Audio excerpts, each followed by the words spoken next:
痛みを感じろ。痛みを考えろ。痛みを受け取れ。痛みを知れ。痛みを知らぬ者に本当の平和はわからん。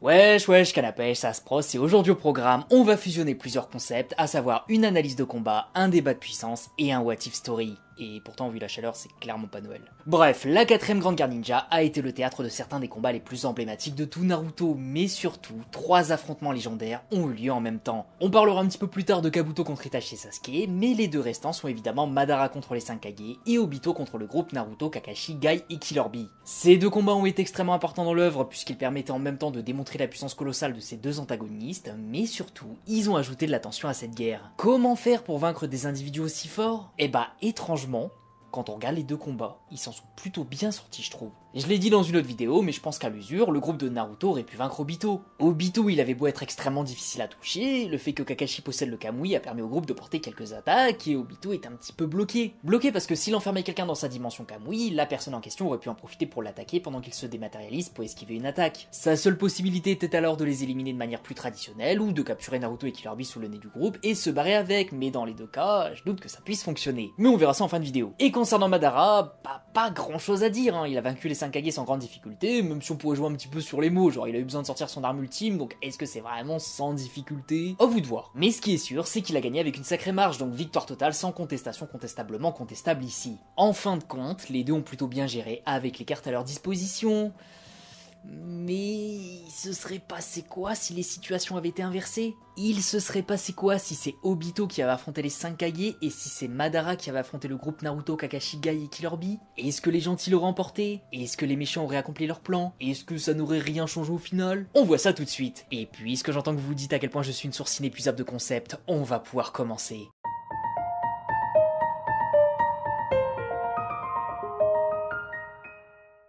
Bon. Je vais essayer d'être extrêmement clair pour ne pas qu'il y ait de problème d'interprétation de mes dires. Obito aurait cassé la gueule des 5 Kage encore plus facilement que Madara. Je vous laisse quelques secondes pour digérer cette information. C'est bon? Ce qu'il faut comprendre, c'est que même sans parler du combat en lui-même, les 5 Kage ont eu la chance de tomber sur Madara, parce que ce Madara n'était pas extrêmement sérieux durant ce combat. Son attitude a permis aux 5 Kage de placer 2-3 mouvements plutôt sympas, parce qu'il ne les prenait pas au sérieux pendant 95% du combat. En gros, il jouait avec eux. Vous pensez sincèrement qu'Obito jouait avec ses adversaires, surtout à un moment aussi important que la guerre qui va décider de l'avenir du monde? Bah non. Obito est venu dans cette guerre avec l'envie d'en découdre, et croyez-moi que jamais de la vie il tenterait d'humilier les 5 Kage. Oui bon je sais ça va arriver fatalement mais bon il va absolument pas se retenir pour jouer avec eux, il va y aller à fond et les soulever comme pas possible. Et en ce sens, même si Obito est plus faible que Madara, Obito est, de base, un adversaire plus terrible que Madara dans cette situation précise du point de vue du caractère. Mais voyons voir niveau capacité. Vous le savez sans doute, Obito utilise majoritairement le Kamui pour esquiver à peu près toutes les attaques possibles du monde. On l'a vu contre le groupe Naruto, Kakashi, Gai, Killer Bee, il ne se faisait jamais toucher, en dehors des fois où Kakashi utilisait l'autre Kamui et... Vous vous rendez compte du problème ici? Parce que certes, ce groupe est en infériorité numérique par rapport aux 5 Kage, mais il est également largement plus fort. Dites-vous que Naruto seul serait sans doute capable de prendre les 5 Kage réunis sans grande difficulté, parce que ses clones KCM1 non maîtrisés sont capables de prendre des Kage assez vénères, alors les clones KCM2... c'est ultra simple. Et Obito était capable de contrer ses attaques, celle de Gai, un des individus les plus rapides de l'univers, Kakashi qu'on ne présente plus, et Killer Bee, l'homme aussi prévisible que la neige en Égypte. Obito était au centre et ne se faisait absolument jamais toucher. La seule raison pour laquelle ils ont réussi à s'en sortir, c'est parce que Kakashi avait justement la possibilité d'attaquer Obito dans sa dimension Kamui, genre en y envoyant un Rasengan pour le toucher à l'intérieur, ou en envoyant Naruto pour faire le boulot dedans. Sans le Kamui, il n'aurait pas réussi à le toucher de la sorte. Et non seulement les 5 Kage n'ont pas les ressources capacitaires pour outrepasser la vitesse de dématérialisation d'Obito, mais ils n'ont également rien dans leur arsenal qui contre cette capacité fumée. Parce qu'en soi, on pourrait se dire que vu qu'ils sont 5, ils pourraient mettre une pression telle à Obito que ça va être impossible pour lui d'attaquer et se défendre de manière efficace. À un moment, il va se prendre un coup et que ce soit Tsunade ou Noki, il pourrait se faire one shot. Mais encore une fois, souvenez-vous qu'il a géré extrêmement bien face à une équipe qui est plus rapide, plus intelligente et dont l'arsenal est largement plus dérangeant. Obito l'a fait sans transpirer. Donc non, les Kage n'ont pas les ressources pour le toucher. C'est surtout dû au fait qu'ils possèdent à la fois le Rinnegan et le Sharingan pour décomposer sans problème leurs mouvements. S'il l'a fait avec les monstres de l'autre équipe, face aux Kage, c'est easy. Et c'est terrible de dire ça, hein, parce que les Kage sont des ninjas extrêmement compétents, mais ici, ils sont comparés à l'élite de l'élite. Donc, pas de Kamui du côté des Kage qui était la seule façon pour l'équipe Naruto de le toucher, pas les ressources capacitaires pour le faire sans, pas les stats pour le prendre de vitesse... Il leur reste quoi? Parce que oui, on pourrait se dire que leur combinaison de jutsu pourrait être efficace vu que Madara lui-même a dû sortir un clone pour se sauver et aurait pu se faire finir s'il avait pas le Susanoo. Mais le problème avec Obito, c'est que le Kamui c'est une défense encore plus absolue que le Susanoo. Si Obito se dématérialise, y a rien qui va le toucher. Donc vous voyez tout ce que les Kage ont réussi à faire face à Madara? Bah là il y a strictement rien qui passera avec Obito parce que même s'il se fait capturer par le sable de Gaara par exemple, il peut toujours s'enfuir sans pression. Après attention, hein, je veux absolument pas discréditer les 5 Kage ici, mais faut reconnaître qu'il y a quand même un gouffre entre eux et cette version précise d'Obito. Parce que n'oubliez pas également qu'il possède aussi le Rinnegan, donc toutes les capacités de Pain. Et s'il les a pas utilisées contre le groupe de Naruto, c'est parce qu'il savait déjà comment les contrer, donc c'était inutile. Mais les 5 Kage, eux ils ont pas affronté Pain. Il y a que Tsunade qui doit connaître vite fait, mais elle a jamais fait face directement à Pain elle-même, donc l'absorption de chakra, le vol d'âme ou les invocations sont clairement utilisables ici. Du coup, tu retires aux 5 Kage une énorme partie de leur capacité parce qu'elle se fera absorber par le Rinnegan, et le reste passera à travers Obito qui peut se dématérialiser. Du coup... il reste quoi? Je le répète, Madara est plus fort qu'Obito, j'ai aucun doute là-dessus, mais dans cette situation précise, Obito aurait soulevé rapidement les 5 Kage qui auraient à peine le temps de comprendre ce qui leur arrive. Y a pas de « vous voulez que mes clones utilisent le Susanoo histoire de vous humilier, bande de merde ?» Là, Obito, il veut du sang, de la chic et des molaires, hein. Et je vous entends déjà me dire « oui, mais Aspros, t'as dit en début de vidéo qu'Obito était coincé contre l'équipe Naruto parce que s'il en aspire un, il peut plus utiliser Kamui défensif, donc ici, il va se faire bloquer. » Eh bien... non. Contre les 5 Kage, il n'y a pas ce genre de problème. Déjà parce que dans le scénario, Obito devait garder Killer Bee et Naruto vivants pour leur extraire les bijoux, donc il pouvait pas se permettre de sortir Ningendo. Si un des Kage se fait toucher, ce qui va arriver, Obito peut lui voler son âme parce que scénaristiquement parlant, il n'aurait aucune barrière ici. Et les membres de l'équipe Naruto ont pu se couvrir de manière très efficace parce que leur niveau est juste colossalement au-dessus de celui des 5 Kage, mais eux n'ont pas cette chance. Les 5 Kage vont fatalement se faire toucher au moins une fois, et souvenez-vous que Nagato pouvait utiliser 2 pouvoirs du Rinnegan en même temps, en mode en utiliser un ne va pas désactiver les autres pouvoirs des pupilles. Donc pourquoi ce serait impossible pour Obito de toucher quelqu'un pour lui voler son âme, et si une contre-attaque arrive, d'utiliser Kamui pour esquiver? Ou Gakido pour absorber un jutsu comme Nagato l'a fait? Et d'ailleurs, vous pensez pas qu'Obito est bien assez fort pour affronter un des Kage sans le Kamui dans sa dimension? Parce que contre Naruto, Gai, Kakashi ou Killer Bee, c'est tendu. Individuellement, ils possèdent tous des capacités qui sont soit extrêmement dérangeantes, soit qui sont impossibles à gérer juste avec les pouvoirs du Rinnegan. Mais face aux 5 Kage, vous pensez sincèrement qu'il a besoin du Kamui contre tous? Genre, Mei pourrait forcer Obito à utiliser le Kamui et le vaincre s'il ne l'a pas alors qu'il est capable d'absorber n'importe quel jutsu?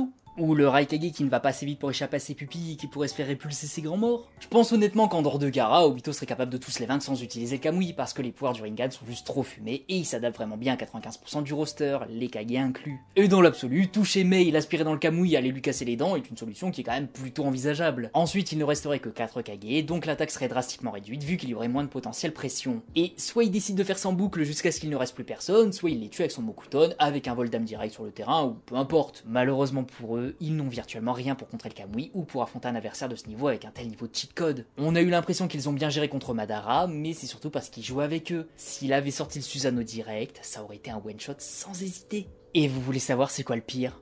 C'est que j'ai archi nerfé Obito ici. Parce que techniquement, le Obito qui affrontait l'équipe Naruto avait 6 Jinchuriki capables de se transformer en bijoux à volonté. Et peu importe à quel point vous considérez que je délire en disant qu'Obito seul pourrait gérer les 5 Kage, j'espère que personne ne croit que ces derniers ont ne serait-ce que l'ombre d'une chance contre 6 bijoux, plus Obito. Déjà, rien que d'avoir les Edo Jinchuriki qui peuvent utiliser le mode chakra bijou, c'est presque suffisant pour les gérer, parce que les Kage n'ont pas la force de frappe pour les éliminer, vu leurs conditions d'Edo, et pas les capacités de scellement pour les mettre HS. La pyramide de Gaara peut faire débat effectivement, mais si Madara pu s'en sortir par force brute avec un Susanoo humanoïde, je doute qu'un bijou n'en soit pas capable vu l'énorme masse de chakra que c'est. Et aussi, il y a la statue Gedo Mazo, et là je vois vraiment pas ce que les Kage ont contre ça. En résumé, pour affronter Obito, faut avoir des capacités assez précises, ou des stats qui sont globalement bien supérieures. Les Kage non, rien de tout ça. En plus, avec ces Edo Jinchuriki qui peuvent utiliser des bons bijoux et la statue Gedo Mazo, les Kage risquent de se faire retourner comme des pancakes. Obito, s'il les avait affrontés à la place de Madara, les aurait éliminés. Madara il est parti précipitamment, mais Obito aurait clairement fini le boulot, vu que lui il aurait arraché leurs âmes. Donc ça aurait été également une victoire du côté des méchants, mais ici avec les 5 Kage décédés. Évidemment ils ont pas trop servi par la suite, donc leur disparition ne va pas trop impacter le scénario. Mais c'est quand même amusant de se dire qu'il aurait été plus efficace que Madara dans cette situation précise, vu que Madara c'est juste un mec chill qui veut juste montrer qui est le patron et partir comme il est venu. Enfin, ça vous allez le voir, c'est un petit peu plus complexe qu'il n'y paraît. On va donc passer à son scénario à lui.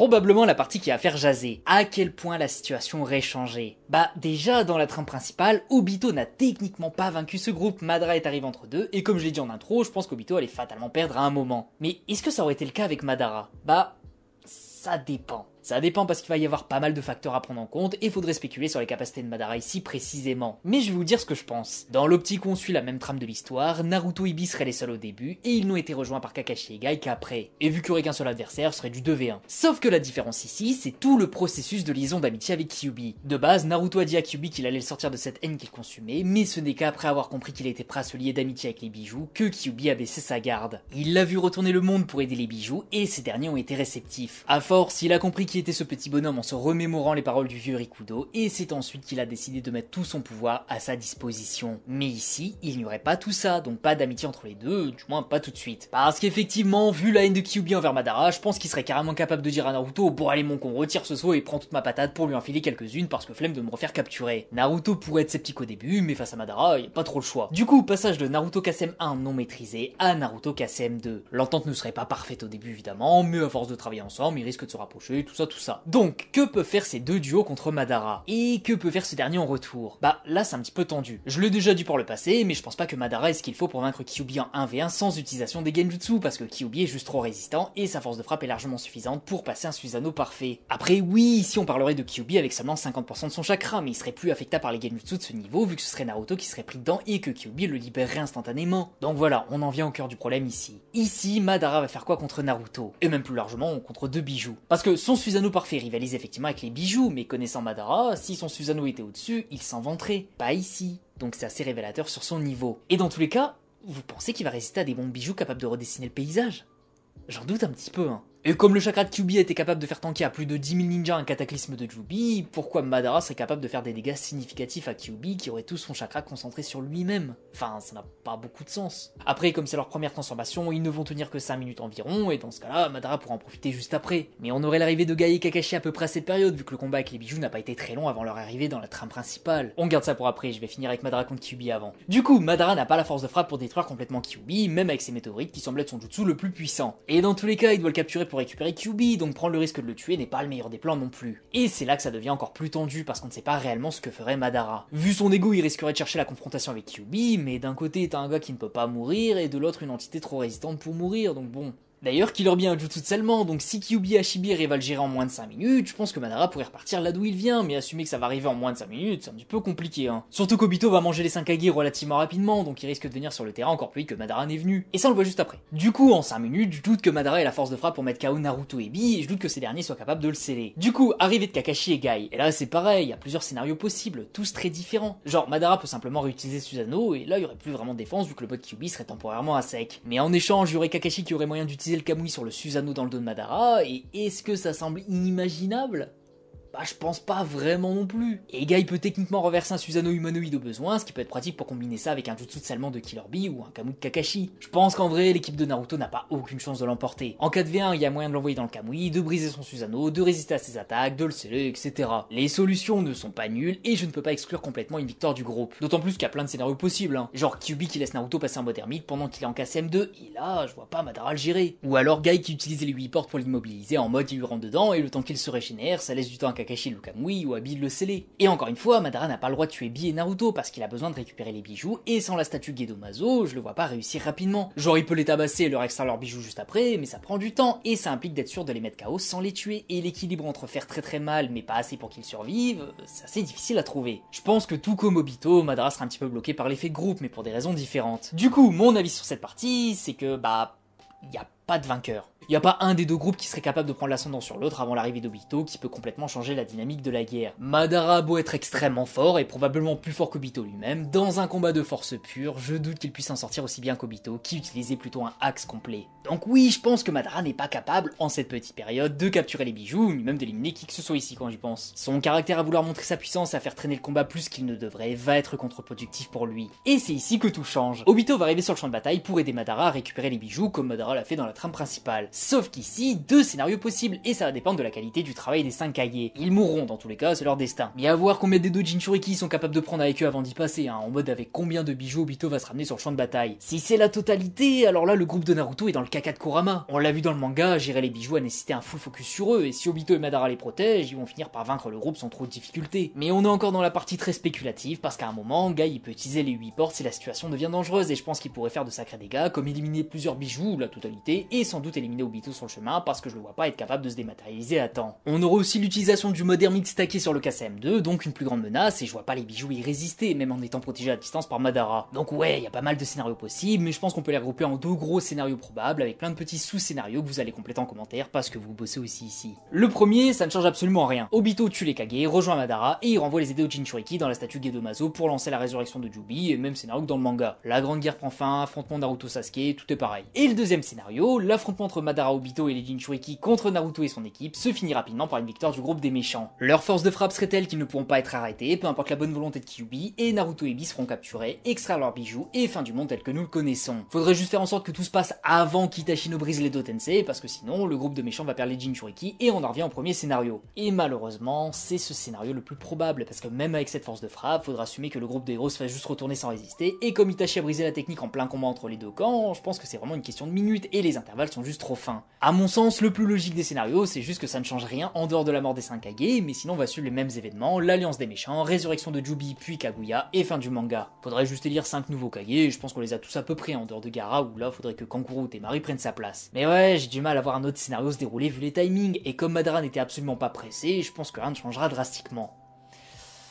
Donc voilà. Tout ça pour ça, ça n'aurait rien changé de manière significative. J'avoue, je m'y attendais pas au début. Après, si on retire sa personnalité et qu'on le fait agir comme nous on veut en utilisant ses compétences de façon optimisée, peut-être qu'on pourrait remporter la guerre avant qu'Obito n'arrive. Mais ce ne serait pas in caractère et par conséquent, on serait pas adapté à cette vidéo. Mais voilà, je pense qu'on a fait le tour. Selon vous, quels auraient été les gros changements d'un échange de place lors de ces combats? On en discute dans les commentaires. En attendant, je vous dis à la prochaine pour une nouvelle vidéo. Des bisous les gens, prenez soin de vous. Et la prochaine fois au programme, je pense que ça va parler de Boruto. Il est enfin temps.